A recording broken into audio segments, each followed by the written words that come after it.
সাগরদিঘি উচ্চ বালিকা বিদ্যালয়ে এবার শিক্ষকের ভূমিকায় থানায় বড়বাবুকে পেয়ে খুশি ছাত্রীরা। বুধবার এমনই ছবি ধরা পড়ল সাগরদিঘি উচ্চ বালিকা বিদ্যালয়ে। শিশু ও নারী কল্যাণে এক সচেতনতা শিবিরের আয়োজন করে সাগরদিঘির এক স্বেচ্ছাসেবী সংগঠন। বাল্য বিবাহ, নাবালিকারা কিভাবে প্রতারণার শিকার হচ্ছে ইত্যাদি বিষয়ে আলোচনা করা হয় এদিনের এই কর্মসূচিতে উপস্থিত ছিলেন সাগরদিঘি থানার ভারপ্রাপ্ত আধিকারিক বিজন রায়, বিশিষ্ট নাট্যবিদ রবীন দত্ত, সাগরদিঘি এসএন উচ্চ বিদ্যালয়ের প্রধান শিক্ষিকা রেনেরা বেগম মহাশয়া সহ বিশিষ্ট ব্যক্তিবর্গ। কর্মসূচির শেষে ট্রাস্টের পক্ষ থেকে সকলের হাতে তুলে দেওয়া হয় একটি করে চারা গাছ। মানসিক স্বাস্থ্যের জন্য সবার আগে যে নামটি মনে ভেসে ওঠে, সুস্থ মনের ঠিকানা মনোবীক্ষণ। যোগাযোগ নাম্বার 7477799516। তোমাদের মন হচ্ছে চঞ্চল, প্রচন্ড চঞ্চল। তোমরা যদি কোনো কিছু দেখো, তোমরা সেই জায়গাটাকে পূজা করে দেখতে পারো না। খাকি পোশাকে থানার বড়বাবুকে শিক্ষকের জায়গায় পেয়ে খুশি সাগরদিঘি উচ্চ বালিকা বিদ্যালয়ের ছাত্রীরা। বুধবার এমনই ছবি ধরা পড়ল সাগরদিঘি উচ্চ বালিকা বিদ্যালয়ে। শিশু ও নারী কল্যাণে এক সচেতনতা শিবিরের আয়োজন করে সাগরদিঘির এক স্বেচ্ছাসেবী সংগঠন। এদিন সাগরদিঘি উচ্চ বালিকা বিদ্যালয়ের এই কর্মসূচিতে ছাত্রীদের ক্লাসরুমে আসেন সাগরদিঘি থানার ভারপ্রাপ্ত আধিকারিক বিজন রায়।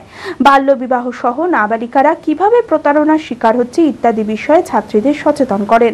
আজকে যে অনুষ্ঠানটা হলো, সত্যি অনেকটা বছর পেরিয়ে এলাম, তো তার মধ্যে আজকের পাওনাটা আমার কাছে একটা বিশাল পাওনা। এরকম বিভিন্ন ঘটনার সঙ্গে প্রায় যুক্ত থাকি, কিন্তু আজকে সাগরদিঘি উইনার ওয়েলফেয়ার ট্রাস্টের যে অভিনব উদ্যোগ এবং আমাদের এখানে যিনি সাগরদিঘি থানার ভারপ্রাপ্ত আধিকারিক আছেন মাননীয় বিজনবাবু, তার পূর্ণ যে সমর্থন এবং অভিনব কায়দায় তারা গিয়ে পৌঁছে যায়, সেটা আমাকে খুব আপ্লুত করে এবং ব্যক্তিগতভাবে আমি খুব ভালোভাবে তাদেরকে মন থেকে গ্রহণ করি। পাশাপাশি উপস্থিত ছিলেন বিশিষ্ট নাট্যবিদ রবীন দত্ত, সাগরদিঘি এসএন উচ্চ বিদ্যালয়ের প্রধান শিক্ষিকা রেনেরা বেগম মহাশয়া সহ বিশিষ্ট ব্যক্তিগণ। বাল্যবিবাহ, নাবালিকারা কিভাবে প্রতারণার শিকার হচ্ছে ইত্যাদি বিষয়ে আলোচনা করা হয়। সেই সঙ্গে অনলাইন প্রতারণা নিয়েও বিস্তারিত আলোচনা হয়। এছাড়াও রাস্তাঘাটে কিভাবে বিপদের হাত থেকে তারা নিজেদের রক্ষা করবে সেই বিষয়েও ছাত্রীদের সচেতন করা হয়। আজকে সাগরদিঘি উইনার ওয়েলফেয়ার ট্রাস্টের উদ্যোগে শিশু ও নারী কল্যাণে সচেতনতা শিবিরের আমরা একটা আয়োজন করেছিলাম। পাশাপাশি একটা কর্মসূচি রেখেছিলাম, সেটা হচ্ছে চারা গাছ উপহার। আমাদের এই উদ্যোগটা শুধু আজকে নয়, বেশ কিছুদিন ধরেই চলছে।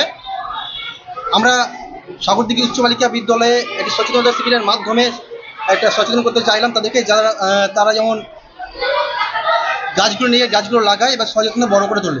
নিজেদের রক্ষার পাশাপাশি কিভাবে পরিবেশ রক্ষার প্রতি সকলে একত্রিত হয়ে কাজ করা যেতে পারে এবং সুস্থ পরিবেশ গড়ে তোলা যেতে পারে সেই নিয়েও আলোকপাত করেন সাগরদিঘির ওসি বিজন রায়।